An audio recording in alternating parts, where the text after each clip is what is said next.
lagi sama gue Dimitri. Dan hari ini gue punya mobil yang agak spesial ya. Mobil apa sih? Kuncinya ini. Dan ini dia mobilnya. Jadi hari ini gue ada di balik setir Innova Venturer tahun 2020. Mau tahu mobil ini kayak gimana? Tonton terus videonya. Oke, kita mulai dulu dari depannya ya. Jadi bisa kita lihat di sini. Mukanya ini memang sebenarnya sama kayak Innova tipe lainnya. Cuma yang ngebedain di Venturer ini chrome-nya ada banyak banget. Jadi dia untuk Venturer ditambahin chrome-nya di sini, tambahin chrome-nya di sini, dan kelihatan lagi di spionnya juga.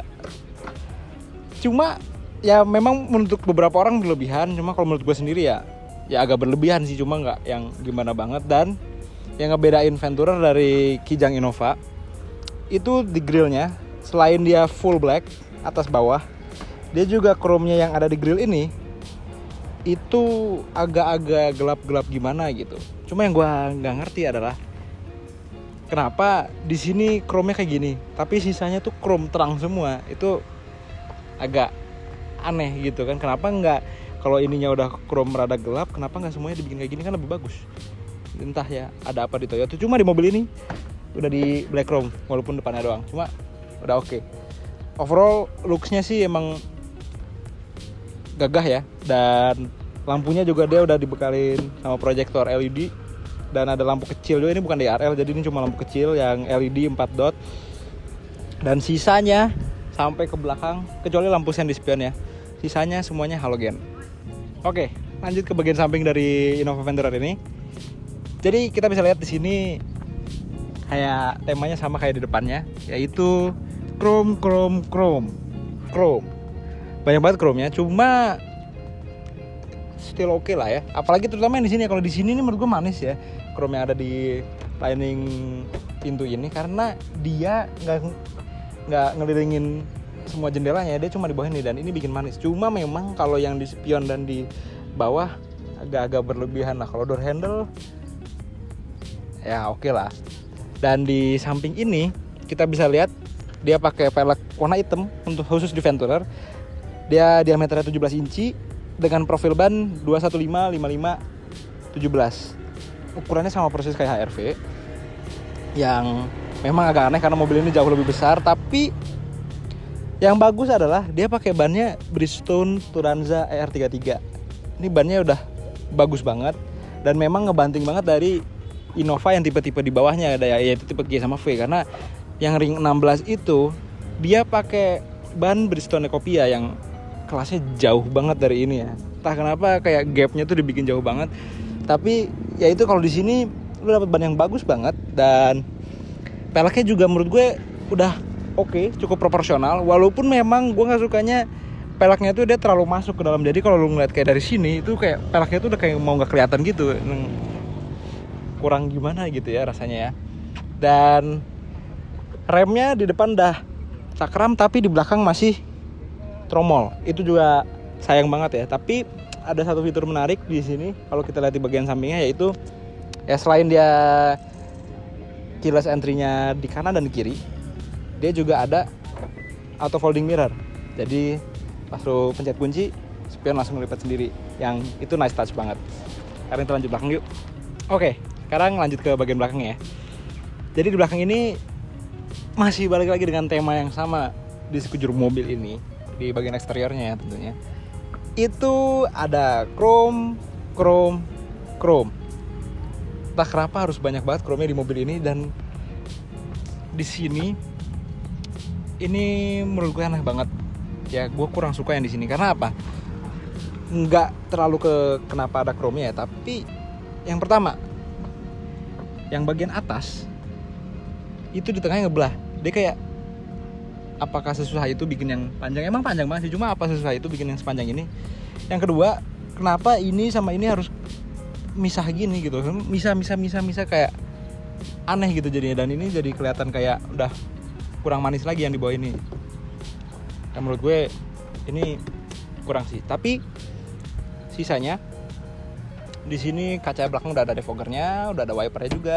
Dan di semua tipe Innova itu dia udah pakai rear upper spoiler, dan udah ada juga rem yang di atasnya ini ya, LED tentunya, dan juga semua tipe Innova udah pakai shark fin antenanya. Dan itu menurut gue bagus karena di mobil-mobil zaman sekarang kayaknya udah pantesnya pakai shark fin ya antenanya ya. Dan walaupun di shark fin, resepsi sinyalnya juga udah cukup bagus sih menurut gue.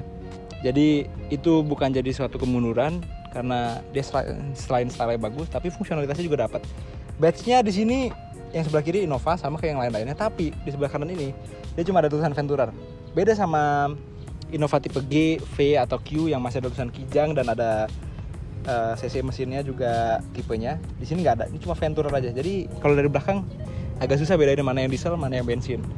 Dan di sini kita bisa lihat kalau Toyota itu udah agak-agak mau ngilangin identitas Kijangnya dari mobil ini. Padahal ini masih sama-sama Innova yang dasarnya itu Kijang. Jadi entah ada apa di balik itu ya.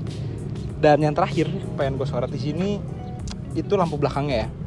Banyak orang bilang ini kayak Calya Sigra. Ya memang rada-rada iya karena bentuknya memang mirip, dan jeleknya itu semuanya halogen. Dari lampu sen, lampu rem malam, lampu malamnya, lampu mundur, lampu plat nomor, semuanya masih halogen. Itu agak kurang sih, terutama harganya udah segini ya. Tapi bagusnya dia sensor parkir udah ada 4 di belakang ini, dan ada satu fitur lagi di belakang yaitu vacuum door. Dia soft closing ya. Jadi kalian kalau habis masukin barang ke bagasi, misalnya lagi mau mudik gitu ya, kan biasanya bagasi penuh banget tuh, nutup suka susah, kadang orang harus dibanting kan supaya bagasinya bisa kenceng. Kalau di mobil ini nggak perlu, jadi tinggal nanti dia ngunci sendiri ya. Kadang suka nggak bisa gini, emang aneh di mobil. Jadi coba lagi ya, dia ngunci sendiri, jadi itu bagusnya. Sekarang gue mau ngajak ke dalam. Oke, sekarang kita ada di baris depan dari Innova Venturer ini. Dan nuansa yang ada di mobil ini memang cukup mewah karena dia ada banyak kayu yang itu menurut gue bikin mobil itu jadi mewah. Dari setir, terus di dashboard ada 3 piece ya kayunya ya. Walaupun bukan kayu asli, tapi setidaknya jadi kelihatan elegan gitu ya dengan adanya kayu. Dan khusus di tipe Venturer ini, joknya udah kulit. Ini cuma dari Venturer, dan di tengah sini juga ada kotak penyimpanan yang cukup luas dalam dan udah dilapis kulit. Beda sama Innova yang tipe G atau V yang belum dilapis kulit. Dan yang lainnya di sini tuh selain joknya kulit, dia ada penyimpanan juga di sini, 2 store. Yang atas ini dia ada pendinginnya, jadi agak-agak kayak chiller box gitu. Dan yang di bawah ini glove box yang agak gede ukurannya. Ini kenapa? Nah, jadi dua-duanya udah soft opening ya, yang itu bagus banget. Jadi kerasa mewah mobilnya. Terus dia ada cup holder di sini dan di kanan juga ada. Jadi kanan kiri cup holdernya yang posisinya di depan ventilasi AC. Jadi kalau lu naruh minuman di sini, itu bisa bikin agak dingin juga minumannya, yang itu bagus. Terus selain itu spionnya ini udah belum elektrokromatik, cuma udah day and night mode, jadi udah bisa ngilangin silau walaupun belum yang elektrik ya. Sayang sih sebenarnya di harga segini, ekspektasi gue tuh udah elektrokromatik spionnya, cuma still okay. Dan head unitnya dia pakai berbasis Android, layarnya 8 inci, fiturnya so-so lah untuk harga segini ya. Itu nggak terlalu wah banget. Dan fitur-fitur yang ada di sini itu ada yang beda banget dari Innova lainnya. Jadi Innova ini di Venturer diesel fiturnya super komplit, dan itu dia sangat beda banget dari Innova lainnya. Bahkan Venturer bensin sekalipun. Salah satunya yang paling kelihatan adalah untuk fitur safety-nya ya. Itu pertama di sini. Ini ada tombol untuk matiin traction control dan vehicle stability control. Ini cuma ada di Venturer diesel, nggak ada di tipe-tipe Innova yang lainnya lagi. Terus bisa juga lo lihat di sini ada tulisan SRS airbag, karena di Venturer diesel airbagnya udah ada 7 karton airbag sampai ke belakang, dan ada juga di jok di samping sini. Itu juga cuma ada di Venturer diesel. Selain itu yang nggak kelihatan secara fisik itu dia ada hill start assist-nya juga ya. Jadi untuk ngebantu lu pas di tanjakan. Padahal untuk mobil diesel ya, apalagi Venturer diesel ini dan terutama yang otomatis kayak gini, torsinya kan udah gede banget. Kayaknya lu hampir gak mungkin deh mundur di tanjakan, tapi tetap aja yang dikasih cuma Venturer diesel. Entah kenapa Toyota kayak ngunggulin banget di dieselnya di generasi yang ini, beda sama yang generasi sebelumnya di mana bensinnya yang lebih diunggulin dengan adanya tipe luxury. Terus lagi setirnya udah dilapis kulit dan ada kayunya. Dia udah tilt, teleskopik juga. Walaupun teleskopiknya itu, ini gue bakal tunjukin ya, teleskopiknya itu pendek, jadi majunya cuma segini doang gitu. Kalau ke dalamnya sih ya cukup dalam ya, cuma menurut gue pas ditarik kurang jauh. Padahal kan ini mobil gede, luas, dan lo pasti pengen nyetirnya tuh posisi yang santai kan. Tapi walaupun udah teleskopik, dia agak kurang mengakomodir karena ditariknya kurang jauh. Itu sih kurangnya mobil ini ya. Dan lagi minus yang lain adalah gue nggak suka banget material yang dipakai di mobil ini. Harganya ini kan udah mepet lah ya, hampir mepet sama Fortuner tipe G. Tapi dia kayak semuanya masih plastik dan ini juga bahannya masih fabric, belum kulit di door trimnya. Memang orang mikirnya kayak bagusan kulit harusnya ya. Cuma kalau gue pribadi sih ya kalau fabriknya kayak gini masih oke lah, karena ini lembut banget memang ya. Dan fabrik ini juga dipakai sebagai bahan yang ada di sun visor-nya. Jadi sun visor-nya ini kalau lu pegang, dia lembutnya sama persis kayak yang ada di door trim dan dia juga empuk. Ini kesan-kesan mewah banget sih. Terus dia di atasnya juga ada ambient light, lampunya 2 walaupun masih halogen, cuma di sini udah diganti LED ya. Terus dia ada sun glass holder. Dan di sun visor ini kanan kiri udah ada kaca sama lampunya ya, jadi bagus sih. Speedometernya juga dia udah yang ada MID full colornya, jadi cukup bagus, informasinya cukup komplit. Terus di sini ada jam dengan gaya jadul ya, masih LED kayak gini nih. Jam kayak gini itu kalau kalian ingat ya, lo pasti ingat dulu di Avanza pertama kali keluar tuh ada jam kayak gini di tengah-tengah. Jadi ini emang nuansa-nuansa jadulnya kerasa, tapi ya cukup oke karena backlightnya biru sih. Memang ini yang bagus ya, jadi dia tuh backlightnya, tombolnya tuh semuanya biru dan hampir semua tombol yang lo sentuh itu ada backlightnya, dan itu menurut gue bagus banget. Di luar itu nggak ada komplain lagi sih, gue nggak ada komentar lagi tentang interior ini. Yang di depannya udah cukup oke. Gue tadi udah nyebutin plus dan minusnya, dan sekarang gue mau ngajak lu ke belakang. Oke, sekarang gue dari baris keduanya Innova Venturer ini, dan ini yang istimewa. Jadi di baris kedua ini dia udah captain seat dan armrest yang udah bikin dia komplit. Dan yang beda dari Venturer ini adalah ya kayak sama kayak yang di depan, jadi joknya udah kulit.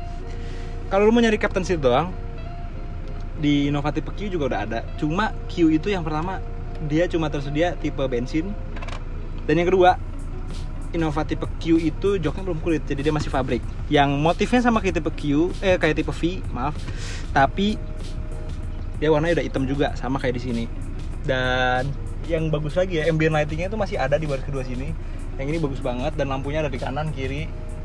Terus di belakang juga blower AC-nya dia udah ada mode autonya ya, walaupun suhunya belum bisa independen. Jadi mobil ini masih single zone AC-nya walaupun udah auto climate control. Dan yang di belakang ini kalau lu set ke auto, dia bakal nyamain sama suhu yang kita udah set di depan. Dan ini menurut gue udah cukup canggih dan cukup oke lah. Nggak perlu yang kayak dual zone atau triple zone climate control, kayak gini aja udah cukup ya. Jadi ini udah cukup mewah, dan di sini kontrolnya udah digital juga, tombol juga udah bagus.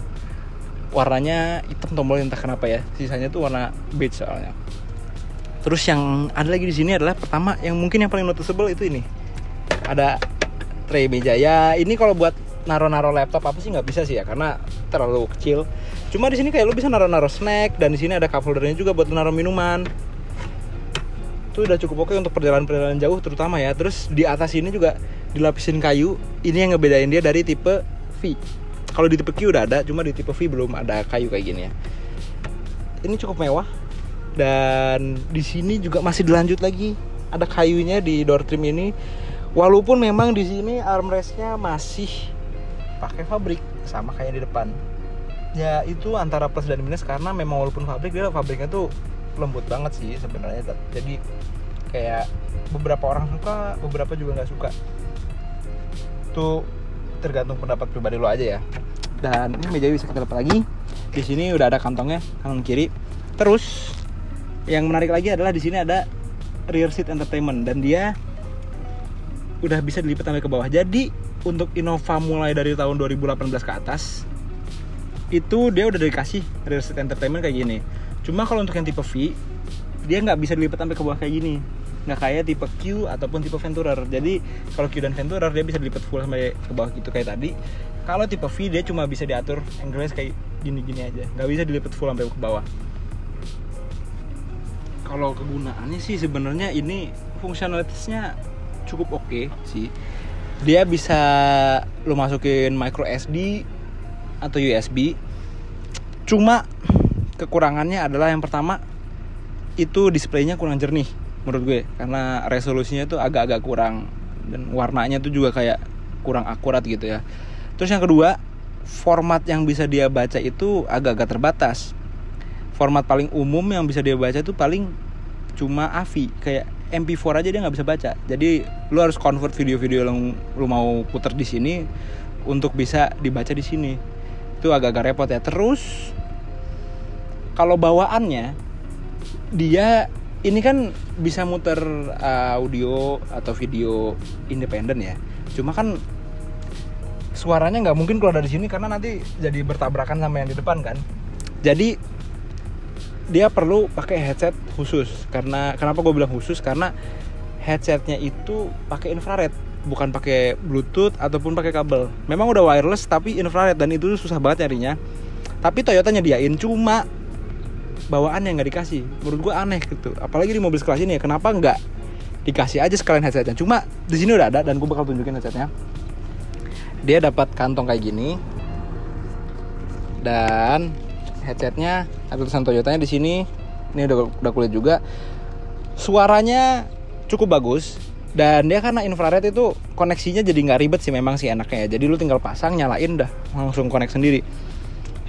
Untuk harganya suaranya cukup bagus ya, dan ini harganya sekitar 350 ribuan satunya kalau lu beli sendiri ya. Karena memang menurut gue kalau lu nggak beli ini kayak apa gunanya itu kalau cuma bisa nyambungin video dari depan, kayak jadi biasa aja gitu kan. Jadi kalau lu pengen ini bisa lebih spesial lagi kegunaannya, lu bisa beli ini supaya lu bisa nikmatin video lu sendiri di belakang. Selain itu udah nggak ada lagi di sini, dan gue juga mau ngasih tahu di sini nanti gue tunjukin ya, di tengahnya tuh ada cup holder juga ya, walaupun nggak model kayak Alphard gitu.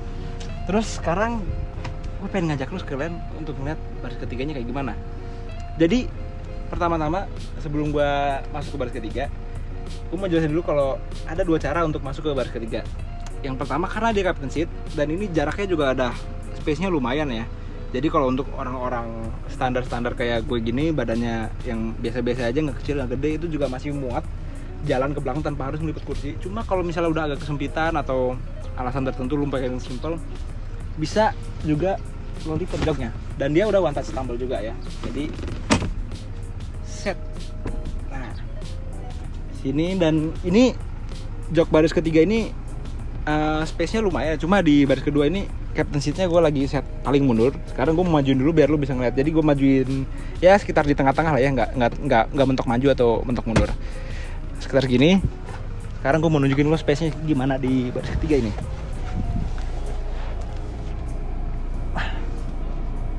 Oke, jadi sampai di baris ketiga ini bagusnya itu adalah joknya masih kulit ya. Jadi enak, joknya juga kulitnya bagus dan space kakinya ya nggak luas-luas banget. Ini karena belum gue majuin banget ya.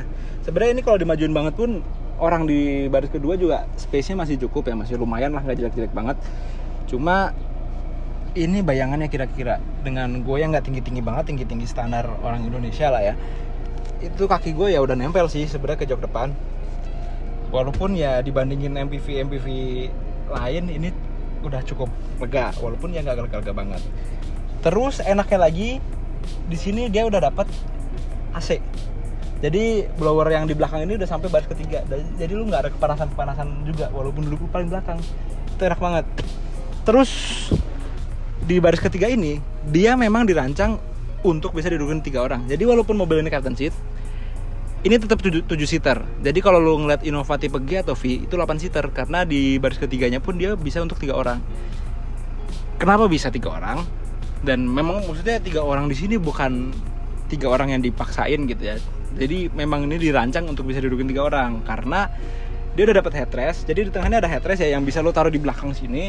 Ini kalau gue ambil headrestnya, jadi ini bisa gue pasang di sini supaya, nah, penumpang di tengah-tengah baris ketiga ini bisa duduk lebih proper karena ada headrest. Juga di atas ini ada seat belt 3 titik. Jadi ini memang proper 3 seat ya di belakang ini ya. Terus headrestnya juga udah ada semua, adjustable. Jadi lu bisa duduk dengan nyaman. Juga enak lagi, ini udah bisa recline ya joknya. Jadi dan stepnya juga udah cukup banyak. Ini kayak gue bisa bayangin, dan ini gue set di posisi paling rebahnya, dan paling rebahnya tuh udah menurut gue bisa mengkompensasi kaki lu yang kesempitan dengan nyamannya ngerebah di sini. Jadi ya memang ini nggak ideal ya untuk orang dewasa duduk di belakang, tapi setidaknya karena lo udah dikasih reclining yang segini banyak, itu udah cukup nyaman sih, walaupun bakal ngorbanin space bagasi di belakang. Nah, ini aja sih review interiornya. Sekarang gue mau ngasih tahu lu gimana sih rasanya nyetir Innova Avenger ini. Yuk ikut gue. Jadi gue sekarang bakal bahas impresi kendaranya ya. Jadi mobil ini mesinnya ini improvementnya tuh jauh banget daripada Innova yang sebelumnya yang masih pakai mesin dengan kode 2KB. Kalau di Innova ini mesinnya kodenya sekarang udah 2GD.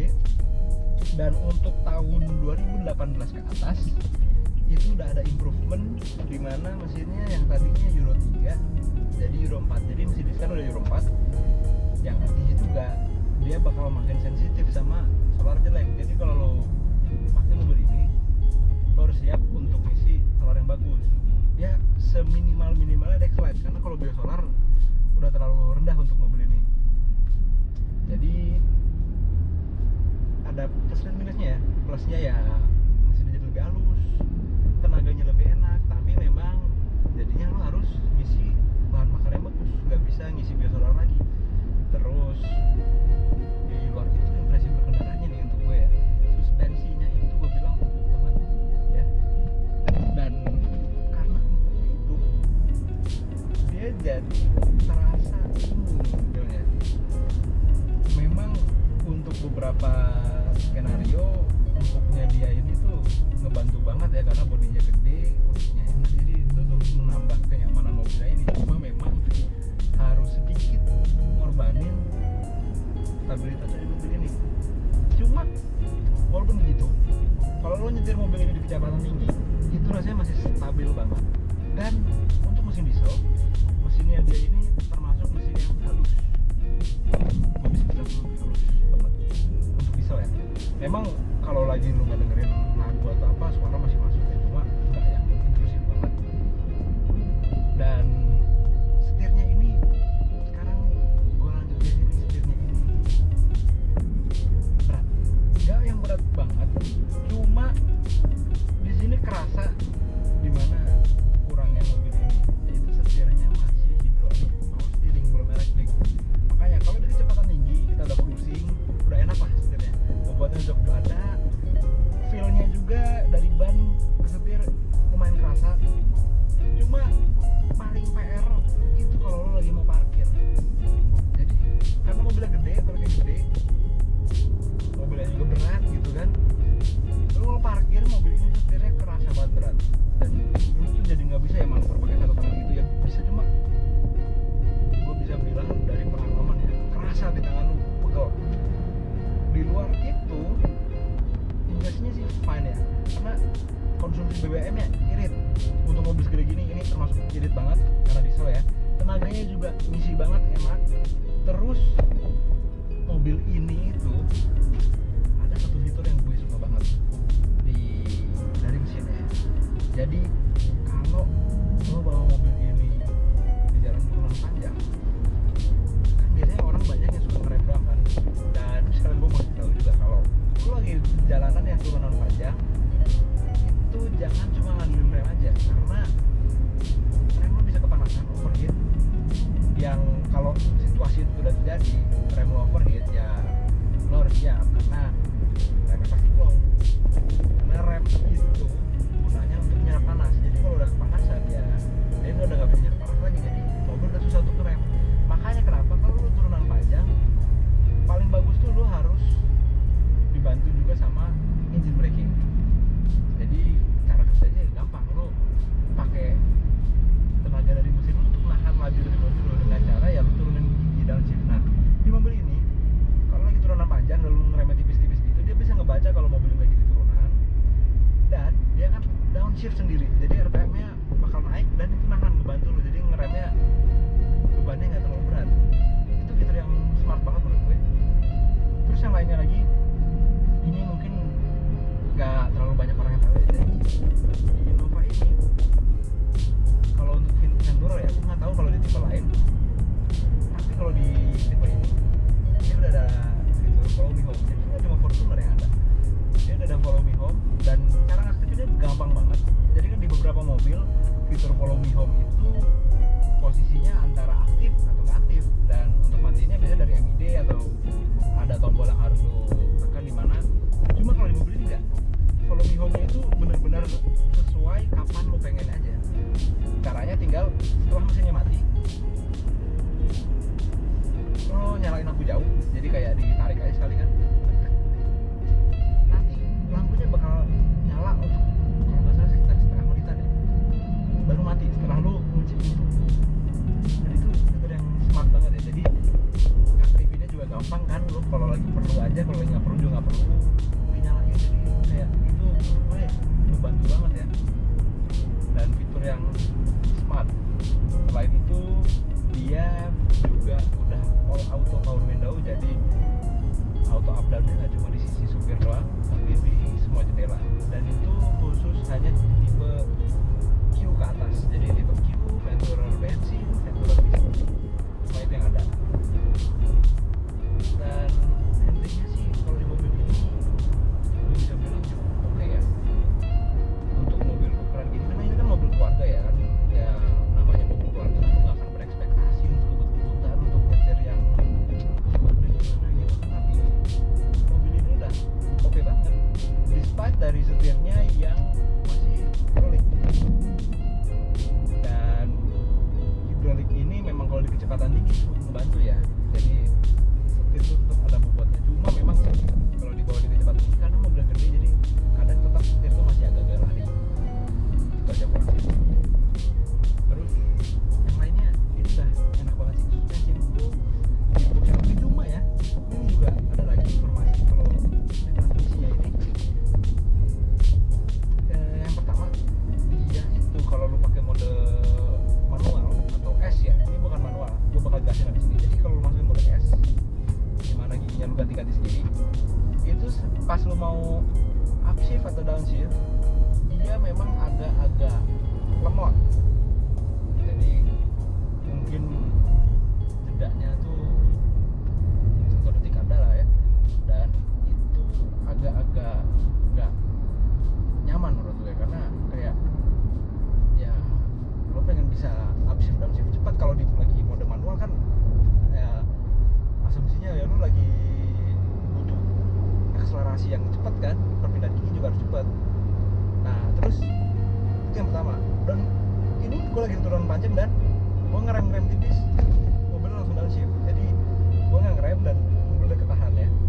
Di sini fiturnya ada berasa, lo mungkin bisa denger suara mesinnya tadi barusan ngeraung, itu gue nggak downshift, mesinnya udah ngelakuin itu sendiri. Itu yang tadi gue bilang. Terus lanjut lagi di gearboxnya ini gue pengen kasih info lagi, kalau ini ada mode S-nya ya, itu bukan mode manual. Jadi kalau Toyota kalau nggak salah nyebutnya tuh Sport Shiftronic, dan cara kerjanya dia itu bukan mode manual di mana lo bisa milih gigi berapa yang lo mau secara presisi ya. Tapi di sini cara kerjanya adalah kalau lo masukin mode S, makanya jadi kalau lo pernah naik Innova Matic, coba perhatiin, terus lo masukin S, dia nggak pernah posisi